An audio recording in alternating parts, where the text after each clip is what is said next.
fellow is a professional liar. Professional liar.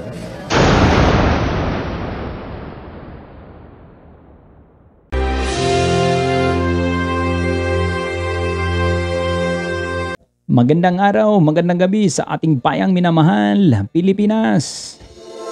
First time in the history na nagseryoso ng sumagot ang ating Pangulo patungkol po dito sa PDEA leaks, mga lodi, mga kapatid.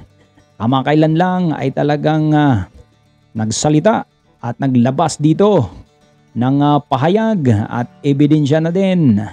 Base dito sa resource person ni Senator Bato de la Rosa, Jonathan Morales, ay kanyang inihayag ang kanyang nalalaman dito sa Senate hearing sa PDEA leaks, patungkol ito sa PDEA leaks na nag-uugnay mismo ng ating Pangulo.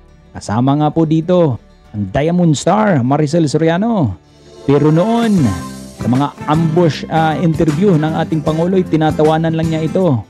Pero sa pagkakataong ito, napuno na ang Pangulo at sinabihan itong resource person ni Senator Bato de la Rosa, professional liar. Panoorin natin ang interview ng ating Pangulo. Tingnan po ninyo, mga kababayan, ang demeanor nating Pangulo. Hindi na nagawang dumawa pa rito at naging seryoso na. Panoorin at pakinggan. Pinatulan pa ni Pangulong Ferdinand Marcos Jr. ang aligasyon ni dating Philippine Drug Enforcement Agency o PDEA agent Jonathan Morales na sangkot umano siya at ang aktres na si Maricel Soriano sa iligal na droga. Ayon sa Pangulo, hindi niya bibigyan ng importansya ang taong walang kredibilidad. Kinwestiyon rin ni PBBM ang record ng dating PDEA agent. Mahirap naman bigyan ng importansya yan. You know, this fellow is a professional liar. At parang jukebox yan eh. Kung ano ihulog mo na, basta maghulog ka ng pera, kahit anong kantang gusto mo, kakantay niya.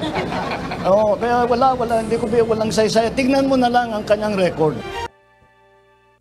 At yan nga po ang interview ng ating Pangulo sa kanyang pagsagot dito sa isang dating PDEA agent na itong si Jonathan Morales, at hindi na niya napigilan itong tinawag na professional liar. And of course, base dun pa sa pagsasaliksik dito, mga kapatid, ay natunghayang nakasuhan din pala ito noon ng false testimony. At yan po sa mugshot na yan ay maraming naikasot, kaya medyo bumaba na ang kredibilidad nito bilang resource person ng Senado, partikular na ang committee ni Senator Bato de la Rosa. Napulaan nga siya dito at hindi na rin nakapagtimpi ang Pangulo. Sinasabing para itong jukebox na hulugan mo lang ng hulugan ng pera ay pwede ka nang kumanta ng kumanta. Basta mahulugan mo lang daw ng pera, medyo hindi na ito nakikita na natin ang demeanor ng ating Pangulo habang siya ay nagsasalita rito ay talagang napakaseryoso. Nagulat nga din ang karamihan ng naging ganito at naging seryoso na ang sagot at may diin na pahayag ng ating Pangulo dahil hindi ito madalas nakikita niya, lalong-lalo na pagdating itong pagliling sa kanya sa illegal na droga. At kasama pa dito ang Diamond Star, Maricel Soriano. At dito sa mga kaso, meron din itong si Jonathan Morales noon, isa din itong nagtitestify against Senator Panfilo Lacson. So ito, base doon sa mga balita is talagang ginagamit na itong taong ito para false testify. So, kayo mga kababayan, kayo na ang humusga.